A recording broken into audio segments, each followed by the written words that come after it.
ପିଲାମାନେ ଆଜି ଆମେ ପଢ଼ିବା ଆମ ପଞ୍ଚମ ଶ୍ରେଣୀ ସାହିତ୍ୟ କୁସୁମ ବହିର ଏକ ସୁନ୍ଦର ବିଷୟ ଫୁଲ। ଏହାକୁ ଲେଖୁଛନ୍ତି ପଣ୍ଡିତ ମୃତ୍ୟୁଞ୍ଜୟ ରଥ। ତାହେଲେ ଫୁଲ ବିଷୟରେ ପଢ଼ିବା। ଫୁଲର ମହତ୍ଵ କେତେ? ପିଲାମାନେ ଆମେ ଖୁଦୁରୁକୁଣୀ ପର୍ବ ବିଭିନ୍ନ ଠାକୁରଙ୍କୁ ପୂଜା କରିବାରେ ସବୁଆଡ଼େ ଦେଖ ଫୁଲ କେତେ ବାସ୍ନା ଫୁଲକୁ ଆମେ ତାହେଲେ ତା ବିଷୟରେ ପଢ଼ିବା ହେଲା। ମୋ ବାସ ଗଛରେ ଲଟା ବୁଦାରେ ଶାଗ ଶିଉଳିରେ ଘାସ ଉଡ଼ାରେ ମୁଁ ଥାଏ ପର୍ବତେ ଜଳସ୍ଥଳରେ ବନ ଉପବନେ କୂଳ କନ୍ଦରେ। ତାହେଲେ ମୁଁ ସେଇ ଲଟା ବୁଦାରେ ମଧ୍ୟ ଥାଏ ଏବଂ ସେଇ ଶାଗ ଶିଉଳି ଘାସ ମଝିରେ ମଧ୍ୟ ଥାଏ।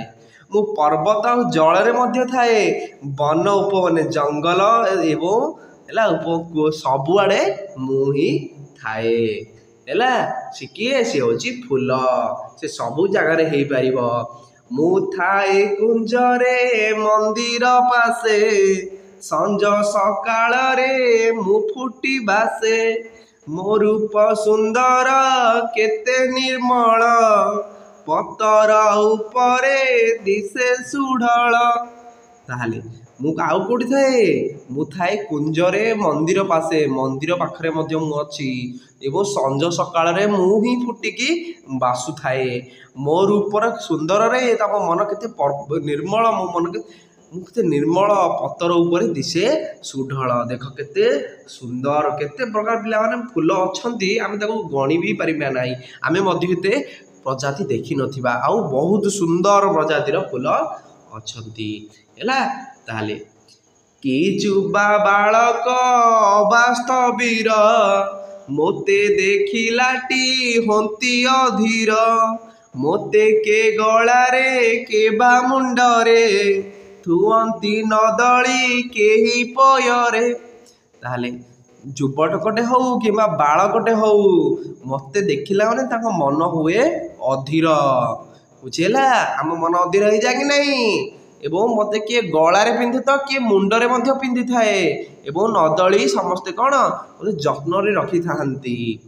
ମୋ ବାସ ଚୌଦିଗେ ଯାଏ ଚହଟି ପବନ ମହକି ଥାଏ ଜାଣଟି ହେଲା। ତାହେଲେ ମୋର ବାସ୍ନା ଚାରି ଦିଗରେ ପୁରା ମହକି ଯାଉଥାଏ।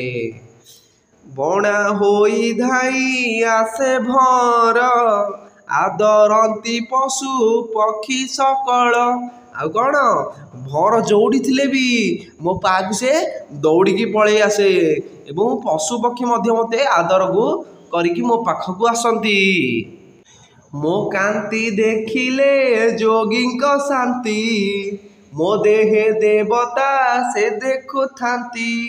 ପୂଜା ଲାଗି ମୁହିଁ ଯାଏ ବିଧିରେ କେଉଁ ଦେବତାର ନବ ସେ ଶିରେ। ମୋହ ଯୋଗୁ ପଟ ଯାଏ ନିସ୍ତରୀ କୀଟ ବସେ ପୁଣି ଶିରେ ସବୁରି ହେଲା। ମୋତେ ଦେଖିଲେ ଯୋଗୀ ମଧ୍ୟ ଶାନ୍ତି ଅନୁଭବ କରୁଥାଏ ଏବଂ ମୋ ଦେହରେ ଦେବତା ସେ ଦେଖୁଥାନ୍ତି ଏବଂ ମୋ ଦେହରେ ଯୋଗୀ ଋଷି ମାନେ କ'ଣ ଦେଖନ୍ତି?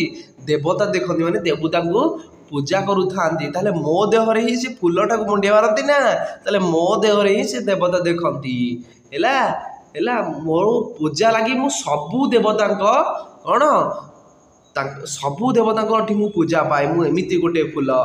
ମୋହ ଯୋଗୁ ପଟ ଯାଏ ନିସ୍ତର କୀଟ ବସେ ପୁଣି ଶିରେ ସବୁରି ହେଲା। ମୁଁ ସବୁଆଡ଼େ ଥାଏ ହେଲା। ମୋ ଶିରର ସବୁ ଜାଗାରେ କୀଟ ପତଙ୍ଗ ଭଁର ସମସ୍ତେ ବସିଥାନ୍ତି। ମୁଁ ହେଉଛି କିଏ? ମୁଁ ହେଉଛି ଫୁଲ।